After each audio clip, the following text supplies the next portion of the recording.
जगन्नाथ, जय श्री श्याम। क्रांति उड़ीसा मीडिया में आपका स्वागत है। मैं हूं नंद किशोर जोशी। सभी दर्शकों से अनुरोध है, कृपया इस चैनल को लाइक करें, शेयर करें, सब्सक्राइब करें एवं बेल बटन अवश्य दबाएं, जिससे आने वाली वीडियो की नोटिफिकेशन आपको मिलती रहे। आज हम चर्चा करने जा रहे हैं 4 राज्यों के विधानसभा चुनाव के नतीजों की। उस पे सब 4 राज्यों के जो नतीजे आज आए हैं, सबके कारण अलग अलग हैं। 3 राज्यों में स्पष्ट बहुमत, शानदार बहुमत बीजेपी को मिला है और एक राज्य तेलंगाना में, वहाँ कांग्रेस पार्टी बहुमत में आई है, लेकिन बीजेपी भी बड़ी शानदार जीत हासिल की है। एक पहले पिछली बार के माने वर्तमान जो विधानसभा है तेलंगाना की, उसमें केवल एक ही राजा सिंह, वहाँ से टी राजा सिंह वहाँ जीते थे, अकेले भाजपा के मेंबर थे विधानसभा में। अब की बार 9 विधानसभा, अभी कोई बोल रहे 10 जीते हैं, कोई बोल रहे 9 जीती है। जो भी है, अगर 9 जीती है तो 9 गुना बढ़ी है बीजेपी वहाँ पर, 10 जीती है तो 10 गुना बढ़ी है। फाइनल रिजल्ट अभी तक हमारे पास आया नहीं है, इलेक्शन कमीशन द्वारा अनाउंस्ड नहीं हुआ अभी तक। एनी हाउ, तो वहाँ का मतलब, वहाँ बाबा योगी आदित्यनाथ भी गए थे चुनाव प्रचार में, अमित शाह भी गए थे, मोदी भी गए थे, लेकिन वहाँ जो लगातार 5 साल तेलंगाना में टी राजा सिंह ने जो मेहनत की है, जो हिंदुत्व का चेहरा बने हैं और केसरिया झंडा उठाए हैं, केसरिया झंडा सारे तेलंगाना में फैलाए हैं। मैं तो सबसे बड़ा श्रेय, तेलंगाना में सबसे बड़ा श्रेय राजा सिंह को ही देना चाहता हूँ, क्योंकि उनकी मेहनत रंग लाई है।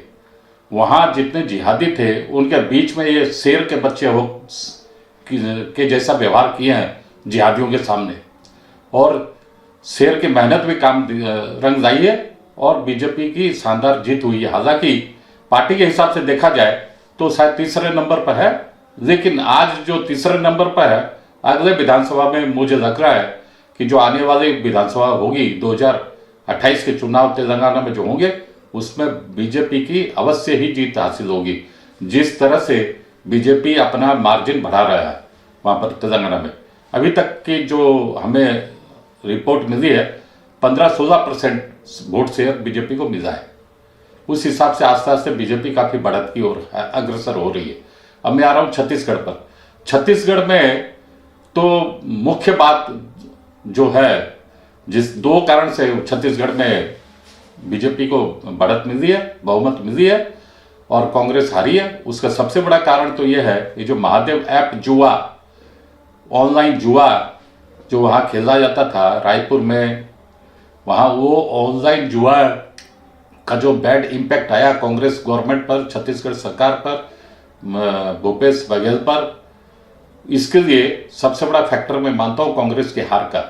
दूसरा, कांग्रेस के साये में, कांग्रेस के सहयोग से, समर्थन से जो क्रिश्चियनिटी का छत्तीसगढ़ एरिया में, जगदलपुर एरिया में जो वहाँ क्रिश्चियनिटी का स्प्रेड हो रहा था, उससे आदिवासी जो है, आदिवासी समाज जो है, जो हिंदू बहुल है, उनमें काफ़ी रोष व्याप्त था और उसी का नतीजा है। और वहाँ संघ के कार्यकर्ताओं ने बहुत अच्छा शानदार काम किया है, कन्वर्सन को रिकन्वर्सन कराए हैं। जो क्रिश्चियन भूल भटके से या प्रलोभन से क्रिश्चियन, जो आदिवासी क्रिश्चियन बन गए थे प्रलोभन से या किसी और कारणवश, उनको उनके हजारों की संख्या में उनकी घर वापसी भी हुई है।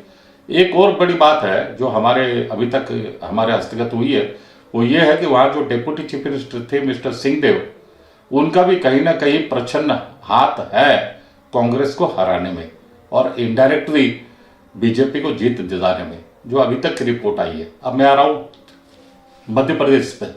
मध्य प्रदेश में by and large Shivraj Singh Chouhan की मेहनत रंग लाई है, सकुशल प्रशासन इन्होंने दिया है, एवं ये जो लाडली बहन योजना शिवराज सिंह चौहान ने अभी हाल के कुछ महीनों पहले जो लेके आए थे ये, और उससे इनको जन समर्थन काफ़ी बढ़ा है। और पूरे मध्य प्रदेश में, चाहे वो हिंदू महिला हो चाहे मुस्लिम महिला हो, बढ़ चढ़ के वो लोग शिवराज सिंह चौहान का समर्थन की है और बहुत ही जबरदस्त शानदार जीत एमपी में, मध्य प्रदेश में शिवराज सिंह चौहान के नेतृत्व में बीजेपी को मिली है। अब मैं आ रहा हूँ राजस्थान के बात पर। राजस्थान में वसुंधरा राजे जो पूर्व चीफ मिनिस्टर हैं वो अपने एरिया से जीती है, शानदार जीत हासिल की है। अशोक गहलोत भी अपने एरिया से जीते हैं। सचिन पायलट जो गुर्जर नेता है वो भी अपना एरिया से जीते हैं। ये तीनों बड़े चेहरे राजस्थान में एरिया से अपने अपने क्षेत्र से अपने अपने एरिया से जीते हैं। लेकिन एक और खास वहां पर बात यह है कि 25 में से अशोक गहलोत के 25 मंत्री जो थे, ऐसे थे मंत्री जो उन्होंने विधानसभा चुनाव लड़ा, उनमें 17 मंत्री हार गए। केवल 8 मंत्री ही चुनाव जीते। 25 में से 17 मंत्री हार गए।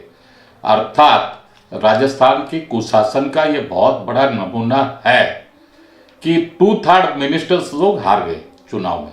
देखिए, और एक बात है, पोखरण जहां पर ये जो एटम बम विस्फोट हुआ था, एटम बम मतलब का परीक्षण हुआ था वाजपेयी जी के जमाने में, वो जो पोखरण क्षेत्र है वो मुस्लिम बहुल क्षेत्र है और वहां के एमएलए थे कांग्रेस के सालेह मोहम्मद और जो मंत्री भी थे, और वहां मुस्लिम लोगों की मेजोरिटी है। वो एरिया से सालेह मोहम्मद हार गए। कितनी बड़ी मजेदार बात है। मुस्लिम बहुल इलाके में मुस्लिम उम्मीदवार का हारना, वो भी मंत्री का हारना, बहुत बड़ी बात है। कारण यह है कि मंत्री महोदय जब से वो बने हैं सालेह मोहम्मद, तब से बहुत इक्का दुक्का बार ही शायद अपने क्षेत्र में गए। इससे पब्लिक में काफी नाराजगी थी, हिंदुओं में भी मुसलमानों में भी। इस कारण से उनकी बड़ी हार हुई। अब मैं बता रहा हूं, वहां जो एक बाबा बालकनाथ है जो 6600 वोट से ही जीते हैं, वो अभी तो प्रेजेंट में लोकसभा के सदस्य भी है और वो विधानसभा क्षेत्र में उतारे गए थे तिजारा से। वह उन्होंने शानदार जीत हासिल की है। तत्पश्चात और भी 3 साधु महात्माओं को बीजेपी ने टिकट दिया था, उन्होंने भी अपने अपने क्षेत्र से जीत दर्ज की है। अर्थात 4 साधुओं ने बीजेपी की टिकट पर चुनाव लड़ा था, चारों के चारों जीत गए। इसके अलावा अभी तक की जो हमारे पास जो रिपोर्ट आई है उसमें है कि बीजेपी को मिले 114 सीट मिली है, कांग्रेस को 71 और अदर्स को 14, माने 14। ये जो अदर्स जो 14 हैं वो के सारे वो सब जाएंगे बीजेपी की तरफ ही। उनमें अधिकांश लोग तो बीजेपी के बागी है, उनको तो वैसा भी जाना है। अर्थात 114 + 14 मतलब 128 ऐसा पकड़ के चल सकते हैं। 128 विधायक बीजेपी की आने वाली सरकार को समर्थन देने जा रहे हैं। और एक आज अभी जो हमारे पास खबर आई है कि आज शाम को ही अशोक गहलोत अपना इस्तीफा पत्र सौंपेंगे आदरणीय राज्यपाल महोदय के पास। उसके बाद जैसा कि कस्टमरी है, राज्यपाल महोदय आउटगोइंग चीफ मिनिस्टर को रिक्वेस्ट करेंगे कि भाई जब तक नई सरकार, चुनी हुई सरकार शपथ ग्रहण नहीं करती है, आप तब तक पद पर बने रहें। तब तक वो पद पर बने रहेंगे, अर्थात 1-2 दिन तक और बने रहेंगे, जैसी संवैधानिक व्यवस्था है। अब मैं बता रहा हूं कि इसके पीछे ये जो जीत जो हुई है, बीजेपी की जो जीत हुई है, शानदार जीत हुई है, इसके पीछे सबसे बड़ा अगर जीत का सेहरा किसी को दिया जाना चाहिए तो वो आदरणीय प्रधानमंत्री मोदी जी को, क्योंकि पूरे राजस्थान में मोदी के नाम पे चुनाव लड़ा गया था और मोदी जी ने ही गारंटी दी थी राजस्थान के विकास की। तो उनके नाम पे, उनके चेहरे पे, उनके नाम पे वोट मांगा गया था, वोट लोगों ने दिया है, मोदी की गारंटी है और आशा है कि मोदी अगले 5 साल तक राजस्थान को विकास के नए रास्ते पर लेके जाएंगे, नए कीर्तिमान स्थापित होगा राजस्थान के विकास का।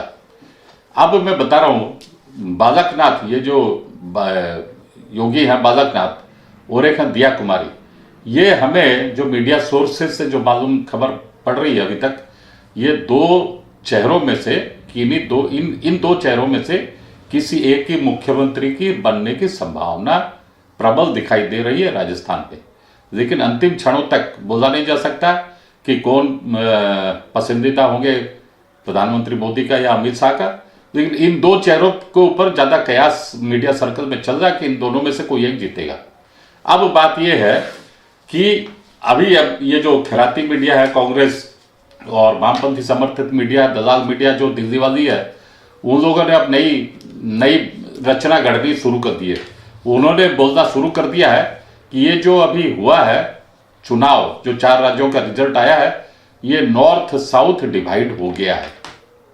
अर्थात ये जो 3 राज्य जो उत्तर भारत के हैं उनमें बीजेपी आई है और एक राज्य दक्षिण भारत में कांग्रेस आई है। इसलिए इन्होंने ये तो फूट डालो राज करो, ये नीति तो अंग्रेजों के जमाने से चली आई है और अंग्रेजों से ये सत्ता हस्तांतरण हुआ है कांग्रेसियों को। तो कांग्रेसी लोग भारत में जब से हम लोग आजादी पाए हैं, जब से कांग्रेसियों ने सत्ता संभाली है, शासन व्यवस्था में आए हैं, तब से इन्होंने तो अंग्रेजों का अनुसरण ही किया है। अंग्रेजों के पहले भी ये पिट्ठू थे और अंग्रेजों की नीति पर ही ये चल रहे हैं और ये केवल फूट डालो राज करो, यही नीति जो अंग्रेजों ने चलाई थी, इसी नीति पर ये आज भी कायम है और उसी से ये लोग अभी राजनीति कर रहे हैं। अभी से इनके जो खैराती पत्रकार हैं, जो दलाल मीडिया है, इनके जो समर्थित चमचे मीडिया है, वो सबने अभी से भजन गाना शुरू किया है, ये देश के लिए घातक होगा, ये नॉर्थ साउथ डिवाइड हो गया, नॉर्थ इंडिया में बीजेपी आई, साउथ इंडिया में कांग्रेस आई है। अब मैं इनको याद दिलाना चाहता हूं 1977 में जब सबसे पहले हमारे देश में गैर कांग्रेस की सरकार बनी थी सेंटर में, उस समय मोरारजी देसाई भारत के पहले नॉन कांग्रेस प्राइम मिनिस्टर बने थे। उस समय पूरे उत्तर भारत में कांग्रेस उखड़ गई थी और वहां जनता पार्टी पूरे उत्तर भारत में आई थी। बीजेपी भी उस समय, बीजेपी का तो जन्म ही नहीं हुआ था, बीजेपी का तो जन्म 1980 में हुआ था और मैं 1977 की बात कर रहा हूं। भारतीय जनसंघ भी उस समय भारतीय जनसंघ थी, लेकिन भारतीय जनसंघ ने दीपक चिन्ह पर चुनाव नहीं लड़ा। केवल किसान जो माने हल जोतता किसान चुनाव चिन्ह था जनता पार्टी के ऊपर, उस एक निशान पर 4-5 पार्टी मिलकर जनता पार्टी के नाम से ही जनता पार्टी के चुनाव चिन्ह पर ही लड़े थे और शानदार जीत हासिल किए थे। पूरे उत्तर भारत में कांग्रेस का सुपड़ा साफ हो गया था और जनता पार्टी उस समय पावर में आई थी, मोरारजी देसाई प्रधानमंत्री बने थे। केवल एक सीट राजस्थान में उस समय रामनिवास मिर्धा जीते थे कांग्रेस की। और वैसे ही दक्षिण भारत में एक सीट आंध्र प्रदेश में, ये जो आज जो तेलंगाना है वो डिवाइड होकर तेलंगाना बना है, नहीं तो मतलब अनडिवाइडेड तेलंगाना का हिस्सा ही है ये, अनडिवाइडेड आंध्रा का हिस्सा है तेलंगाना। उस समय आंध्र प्रदेश और तेलंगाना एक ही था आंध्र प्रदेश के नाम से, और उस आंध्र प्रदेश में जनता पार्टी एक सीट पर जीती थी। वो सीट जो जीते थे उनका नाम है नीलम संजीव रेड्डी, जो बाद में सर्वसम्मति से लोकसभा के सांसद हुए आंध्र प्रदेश की एक सीट पर 1977 में। तत्पश्चात 1977 या शायद 1978 में वो सर्वसम्मति क्रम से भारत के राष्ट्रपति भी बने। उस समय राष्ट्रपति के चुनाव की जरूरत नहीं हुई, सर्वसम्मति से सभी दलों ने मिलकर नीलम संजीव रेड्डी को राष्ट्रपति बनाया था।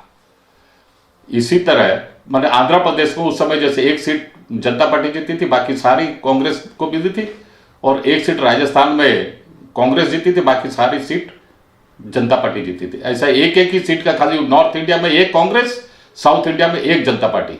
उसी तरह इस बार नॉर्थ साउथ डिवाइड, ये बात उस समय बड़े बड़े मीडिया हाउस ने, बड़े बड़े अखबारों ने, मैगजीन ने, सबने छापा था, clear cut north south divide. और अभी वही नॉर्थ साउथ डिवाइड की बात कांग्रेस पार्टी कर रही है, अर्थात खिसियानी बिल्ली खंबा नोचे। ये जो हिंदी में कहावत है, ये आज की कांग्रेस पार्टी पर पूरी तरह से लागू है।